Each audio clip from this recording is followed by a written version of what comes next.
స్వాగతం.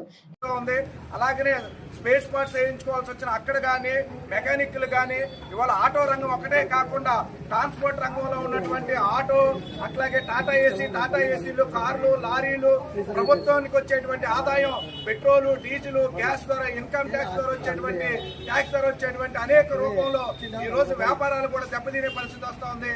కాబట్టి ప్రభుత్వం ఆటో రంగంలో పనిచేస్తున్న ఆటో డ్రైవర్లకు ఏదైతే ప్రభుత్వం స్త్రీశక్తి పథకంతో పాటు ఇది కూడా మేము అమలు చేస్తాం, వాళ్ళకు కూడా సంక్షేమ బోర్డు అమలు చేస్తాం, వాళ్ళకు కూడా ఆటో కొనుక్కోవడానికి సొంతంగా 4 లక్షలు లోన్ ఇస్తాము, అలాగే సంవత్సరానికి 30,000 రూపాయలు ఆ కుటుంబానికి భరోసా కింద ఇస్తామని చెప్పారు. కానీ ఈ రోజు స్త్రీశక్తి పథకం అమలైంది తప్ప ఆటో రంగానికి ఇస్తున్నటువంటి ప్రభుత్వ హామీ మాత్రం అమలు కాలేదు. ఈ రోజు వందలాది మంది కుటుంబాలు ఈ రోజు విజయవాడ లాంటి ఆటో నగరం అని పెద్ద ప్రపంచ ప్రకృతిగాంచిన ఆటో రంగం కూడా ఈ రోజు కుదేలవలసిన పరిస్థితి వస్తా ఉంది. విసనపేట ప్రాంతంలో ఆటో రంగంలో సుమారుగా 2,000 కుటుంబాలు ఈ రోజు రోడ్డు పడాల్సి వస్తా ఉంది.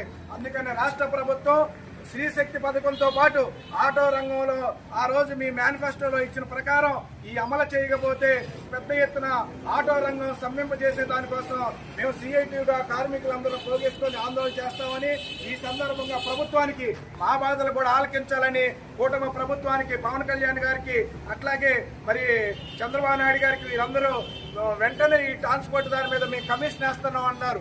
కమిషన్ ఇప్పుడే ఇటువంటి ఈ పథకం అమలవుతే ఎంత నష్టపోతామని చెప్పేసి ప్రభుత్వం ఆలోచన లేకుండా ఈ రోజు అమలు చేశారు.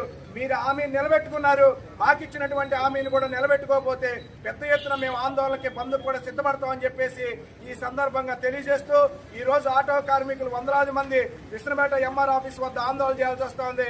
ఇది తీవ్రవత్వం కాకుండా ప్రభుత్వం ముందస్తు చర్యలు తీసుకొని మాకు ఇచ్చినటువంటి హామీని నిలబెట్టాలని చెప్పేసి ఈ సందర్భంగా ఆటో కార్మికుల తరఫున, సిఐటి తరఫున మేము డిమాండ్ చేస్తాం.